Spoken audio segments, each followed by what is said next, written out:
Di tepi salah satu danau terindah di Eropa, berdiri sebuah stadion kecil yang selama puluhan tahun nyaris tak terdengar suaranya. Como 1907 bukan klub besar. Mereka tidak punya sejarah dominasi, tak punya lemari trofi yang membuat lawan gentar, dan tidak pernah masuk percakapan tentang masa depan sepak bola Italia. Klub ini pernah jatuh berkali-kali, bangkrut, dilelang, ditinggalkan, hingga bermain di Serie D. Yang terkaya di Indonesia yakni Robert Budi Hartono dan juga Robert Wijaya Suwanto telah mengambil alih klub kecil di Liga Italia. Klub sepak bola tersebut bernama Como 1907. Lalu sesuatu berubah. Bukan lewat transfer bombastis, bukan lewat janji promosi instan, tapi lewat sebuah ide yang jarang muncul di sepak bola, bahwa sebuah klub bisa dibangun bukan hanya untuk menang, tapi untuk bertahan, tumbuh, dan bernilai. Ini bukan cerita underdog klasik. Ini bukan dongeng tentang uang melawan tradisi. Ini adalah kisah tentang struktur, kesabaran, dan bagaimana sebuah klub kecil di tepi Danau Como perlahan membangun sesuatu yang jauh lebih besar dari sepak bola itu sendiri.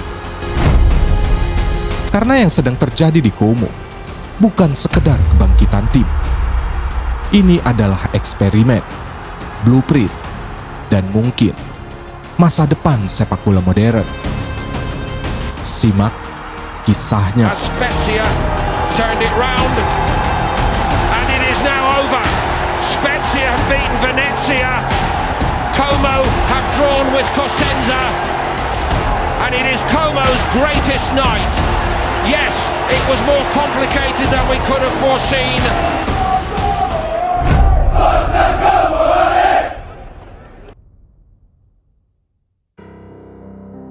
Como 1907, klub dengan nama yang indah, di kota yang lebih indah lagi. Tapi keindahan tidak memenangkan pertandingan.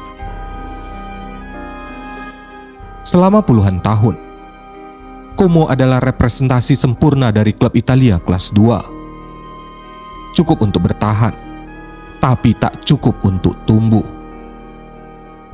Mereka pernah bermain di Serie A pada awal 2000-an, degradasi pada 2003, lalu tenggelam ke Serie B, lalu lebih dalam lagi. Pada 2017, Como bahkan bermain di Serie D, divisi keempat Italia. Bukan karena skandal besar, bukan karena kebangkrutan dramatis, hanya karena mereka tidak memiliki struktur untuk bertahan di level yang lebih tinggi. Sepak bola Italia penuh dengan klub seperti ini. Venezia, Regina, Parma, Bari. Nama-nama dengan sejarah, tapi tanpa dominasi. Klub-klub yang naik, turun, bangkrut, diakuisisi, di restart, lalu mengulangi siklus yang sama. Romantisme dalam sepak bola Italia seringkali hanya eufisme untuk ketidakstabilan kronis. Como tidak berbeda. Mereka tidak memiliki sugar daddy lokal. Tidak ada investasi besar. Tidak ada fasilitas modern. Stadion Giuseppe Sinegaglia dengan kapasitas 13.000 kursi. Cantik secara estetika, tapi ketinggalan zaman secara fungsional. Akademi mereka menghasilkan pemain berbakat sesekali, tapi tidak pernah cukup untuk membangun skuad kompetitif. Yang Como miliki adalah lokasi di tepi Danau Como, salah satu destinasi paling indah di Italia, dan sejarah yang cukup panjang untuk tetap relevan di memori kolektif sepak bola Italia. Tapi itu bukan aset yang bisa mengubah klasemen. Hingga 2016, Como adalah klub yang hidup di pinggiran. Bukan tragedi, bukan juga harapan, hanya keberadaan. Dan dalam sepak bola modern, hanya bertahan, tidak pernah cukup.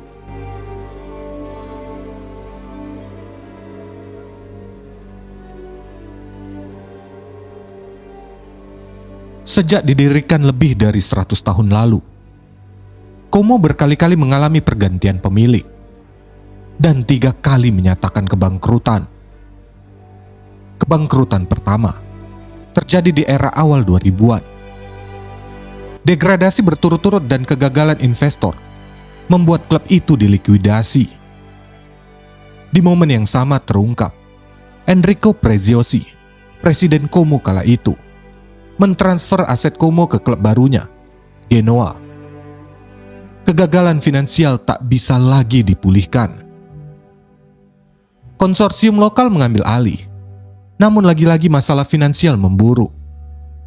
Klub kembali dinyatakan bangkrut dan dilelang selama musim 2016-2017. Namun tak ada yang berniat membelinya. Setelah mengalami 4 kali penurunan harga, klub itu baru terjual di bulan Maret 2017. Pembelinya adalah Akosua Puni Essien, istri dari Michael Essien. Sayangnya, Nyonya Essien ternyata bukan penyelamat yang diharapkan semua orang. Karena para pemain tidak menerima gaji setelah 3 bulan pertama.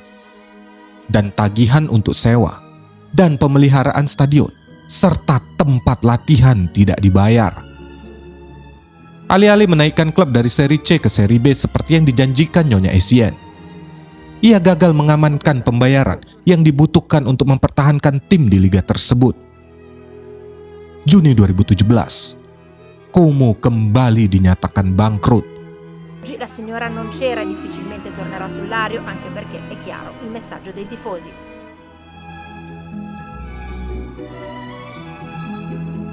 Hingga akhirnya, seorang pengusaha dan pengembang properti yang bernama Massimo Nicastro, yang tahu betul bagaimana Italia dan terutama Como, meyakinkan salah satu pengusaha terkaya Indonesia bahwa Como adalah aset yang bisa menghadirkan lebih dari sekedar sepak bola yang berpanorama indah.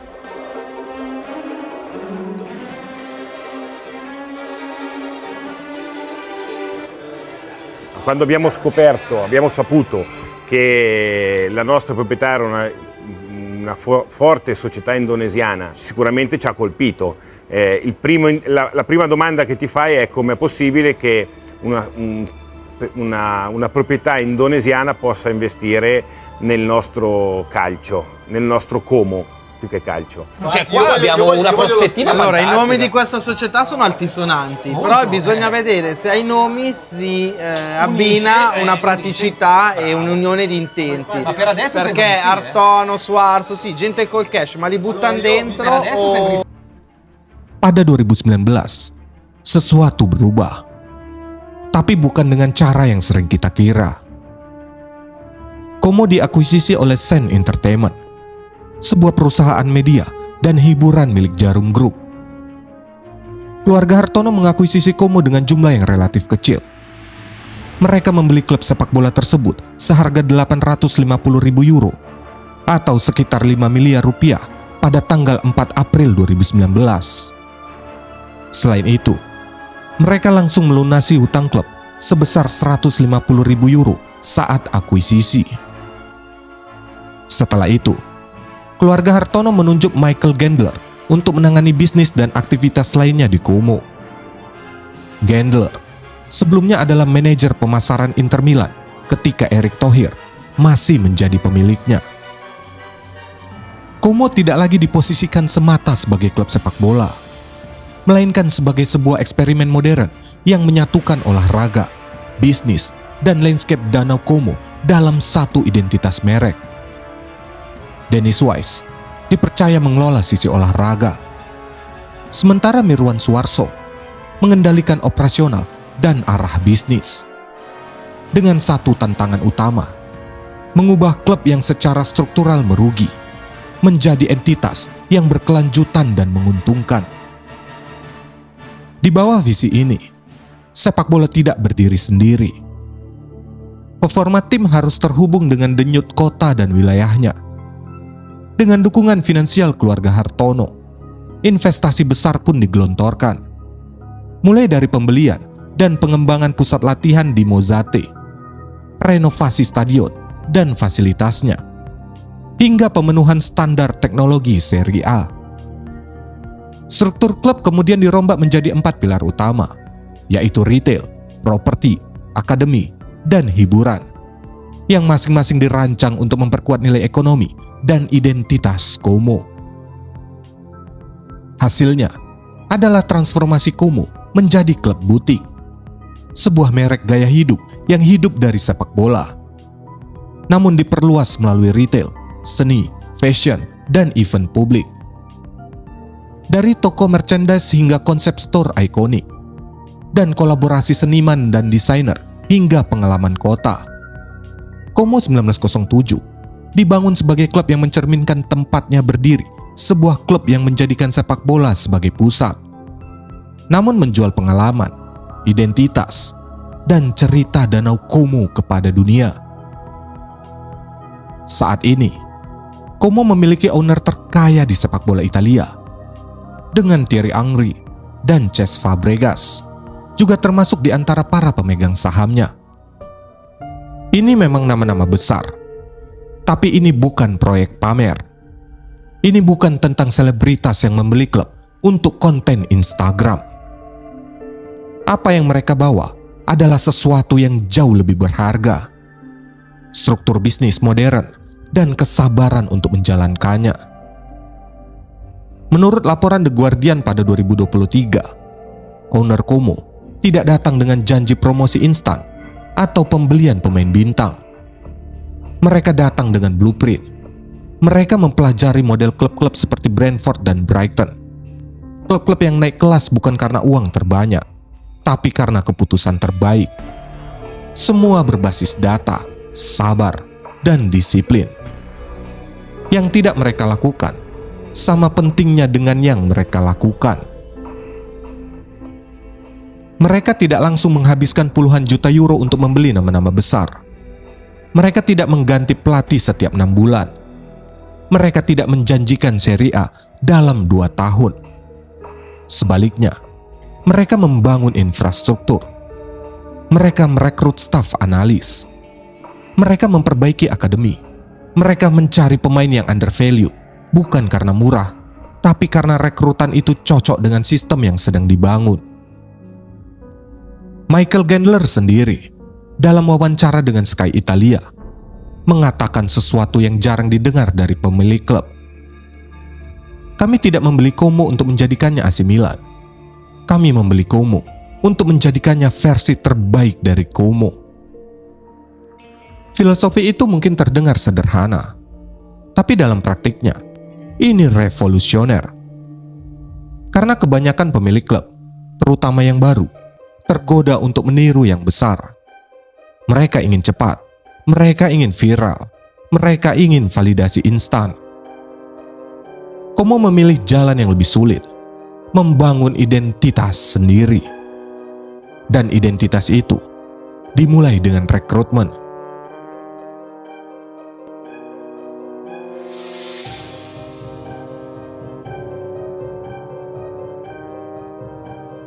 Cesc Fabregas bergabung dengan Como sebagai pemain pada tahun 2022. Bukan sebagai bintang pensiun yang mencari gaji terakhir, tapi sebagai bagian dari proyek jangka panjang. Musim berikutnya, dia mengakhiri karir sebagai pemain dan langsung menjadi asisten pelatih. Pada tahun 2024, dia ditunjuk sebagai kepala pelatih. Ini bukan kebetulan. Ini desain. Como membangun skuad dengan profil tertentu. Ada pemain muda dengan potensi besar, pemain berpengalaman yang masih lapar, dan pemain yang bisa beradaptasi dengan sistem permainan berbasis penguasaan bola dan intensitas tinggi.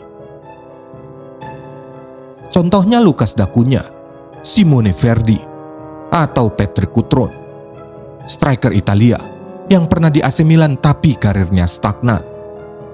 Como memberinya platform untuk membuktikan diri lagi. Menurut data dari Transfermarkt, rata-rata usia skuad Como pada musim 2023-2024 adalah 26 tahun. Tidak terlalu muda sehingga tidak berpengalaman, dan tidak terlalu tua hingga kehilangan ambisi. Ini sweet spot yang sangat sulit dicapai tanpa perencanaan matang. Tapi yang lebih penting adalah bukan bagaimana mereka direkrut, tapi bagaimana mereka bermain.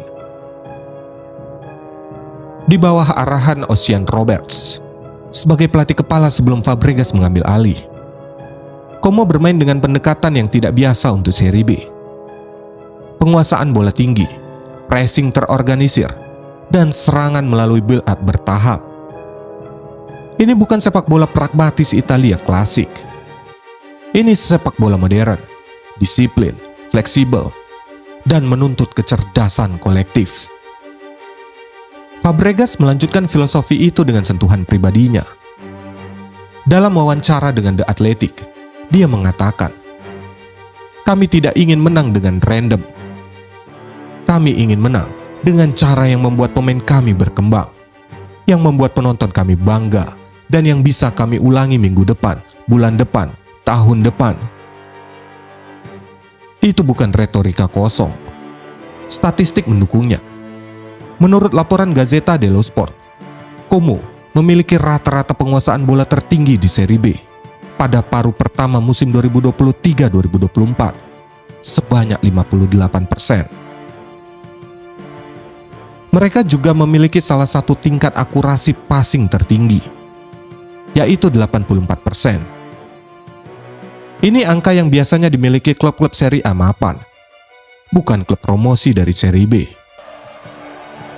Dan ketika mereka akhirnya meraih promosi ke Serie A pada Mei 2024, setelah mengalahkan Spezia di playoff, ini bukan keajaiban.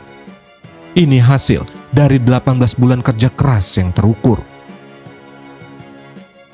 Tapi promosi itu baru permulaan. Pertanyaan sebenarnya adalah, bisakah mereka bertahan? Bisakah mereka tumbuh? Atau apakah mereka hanya akan menjadi satu lagi klub promosi yang langsung turun musim berikutnya?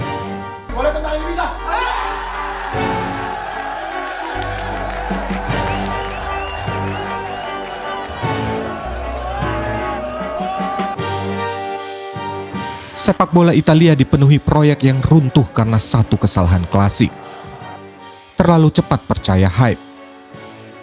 Venezia promosi ke Serie A 2021 dengan modal besar dan branding kuat, tapi degradasi karena skuad tak siap.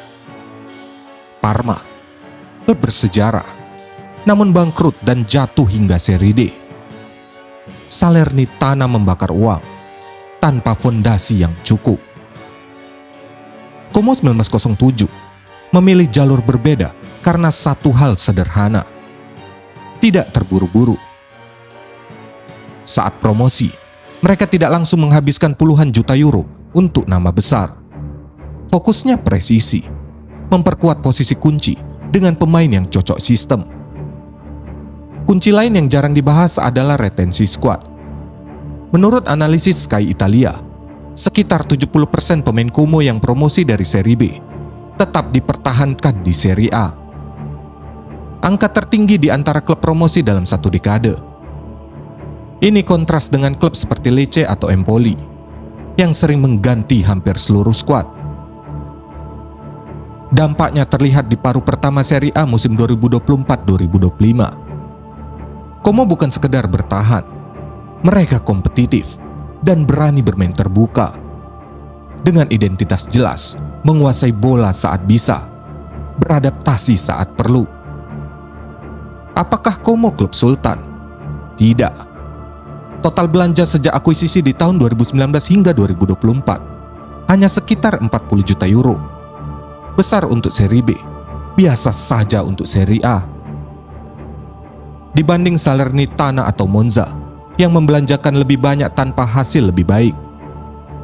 Perbedaannya jelas, ini efisiensi. Como tidak membakar uang, mereka menginvestasikannya dengan logika.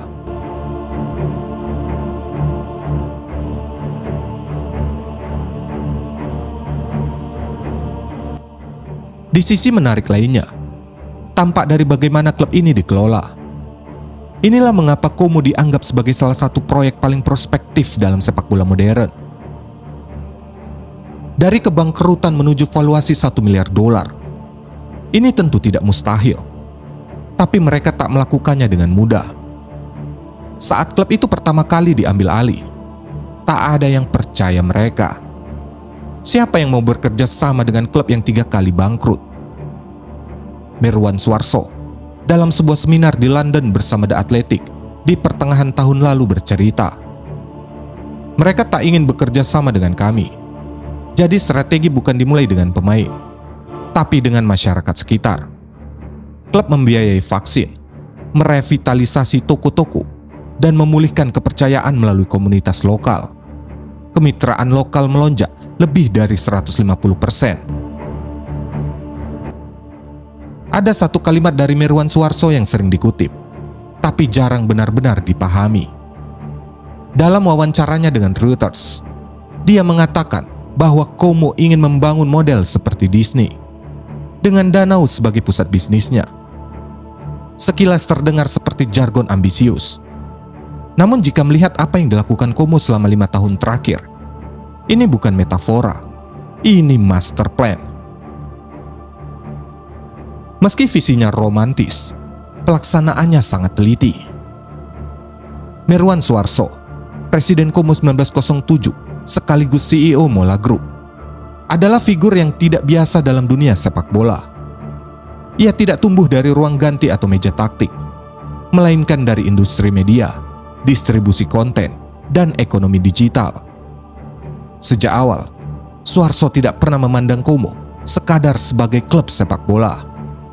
Ia melihatnya sebagai sebuah platform, sebuah ekosistem bisnis, di mana sepak bola menjadi pusat gravitasi.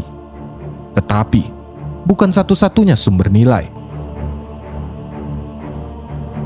Prinsipnya tetap tegas. Jika performa di lapangan gagal, semua strategi di luar lapangan tidak berarti apa-apa. Sepak bola tetap fondasi. Namun, Mirwan memahami satu hal yang sering diabaikan klub menengah. Jika kau hanya bergantung pada hasil pertandingan, kau membangun bisnis yang rapuh. Karena itu, Como memilih jalur berbeda. Mereka membangun brand multisektoral yang mengintegrasikan sepak bola, fashion, hospitality, pariwisata, teknologi, dan identitas lokal menjadi satu sistem yang saling menguatkan. Keputusan paling simbolik dari strategi branding Como adalah menunjuk Rugi Villasenor, desainer fashion route, sebuah brand luxury streetwear, sebagai chief brand officer. Dia bukan eksekutif sepak bola, bukan mantan pemain, tapi seorang desainer fashion. Menurut laporan The Week, ini adalah sinyal yang sangat jelas tentang bagaimana Como memposisikan dirinya. Mereka tidak ingin menjadi klub sepak bola yang memiliki merchandise. Mereka ingin menjadi lifestyle brand yang bermain sepak bola. Pada akhir musim 2024-2025, Como meluncurkan kit kolaborasi Riot x Adidas yang dijual hampir 2 kali lipat dari harga kit desainer Paris Saint-Germain x Jordan. Dan kit itu sold out. Bukan karena Como klub besar, tapi karena produk itu memiliki nilai estetika dan eksklusivitas yang melampaui sepak bola. Como juga bermitra dengan Brioni, brand luxury Italia, untuk desain setelan yang dipakai oleh tim. Mereka meluncurkan La Comasca, bir yang disaring dengan sutra. Eksklusif, hanya tersedia di Stadion Sinigaglia. Mereka bahkan membuka Galeria Como, konsep store yang menampilkan karya seni yang terinspirasi dari danau. Ini bukan strategi merchandising tradisional. Ini adalah storytelling melalui produk. Setiap item yang dijual Como bukan sekedar barang dagangan, tapi representasi dari identitas Como yang elegan, eksklusif, dan berakar pada kultur lokal. Dampaknya tidak abstrak. Pendapatan retail Como melonjak hampir 100 kali lipat sejak pergantian kepemilikan. Ratusan bisnis lokal di sekitar Danau Como kini terintegrasi ke dalam ekosistem klub. Como tidak mengambil nilai dari wilayahnya, mereka membaginya. Pendekatan serupa terlihat dalam penggunaan teknologi. Sistem tiketing Italia dikenal rumit, penuh dengan calo dan tidak ramah bagi turis internasional. Como melihat masalah ini dan membangun platform berbasis blockchain mereka sendiri. Dengan mencetak NFT yang terkait dengan penerbitan tiket, mereka memungkinkan wisatawan untuk merencanakan kehadiran di pertandingan beberapa bulan sebelumnya, memecahkan masalah yang tidak dapat dipecahkan oleh sistem konvensional, membuat turis nyaman dan aman.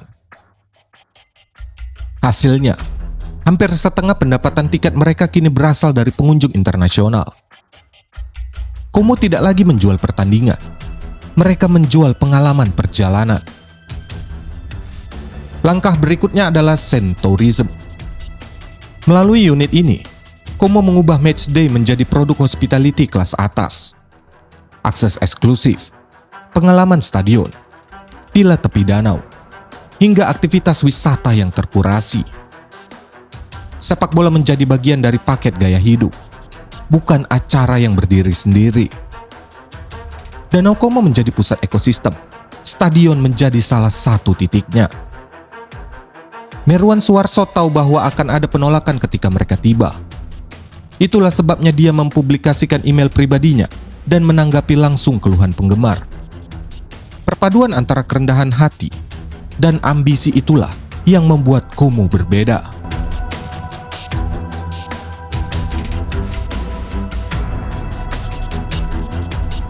Jadi, mengapa Como dianggap sebagai proyek paling prospektif dalam sepak bola modern?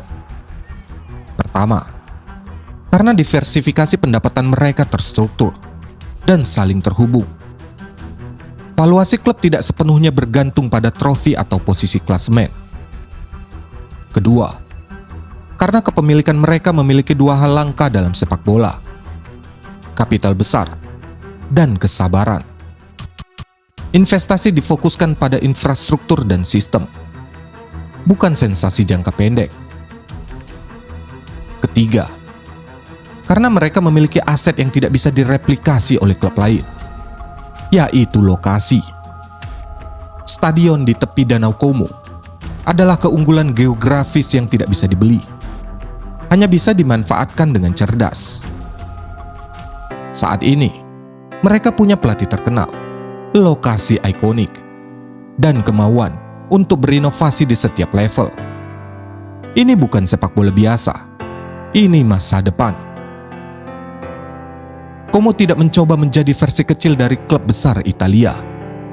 Mereka membangun sesuatu yang berbeda, sesuatu yang justru sulit ditiru oleh klub besar karena terlalu terikat pada struktur lama. Jika dalam beberapa tahun ke depan Como mencapai valuasi tinggi tanpa menjuarai liga atau memenangkan trofi besar, itu bukan anomali. Itu adalah bukti bahwa masa depan sepak bola tidak selalu ditentukan dengan modal besar atau yang paling terkenal, tetapi oleh siapa yang paling memahami identitas, struktur, dan arah jangka panjang. Como bukan dongeng. Mereka adalah studi kasus dan mungkin blueprint baru sepak bola modern.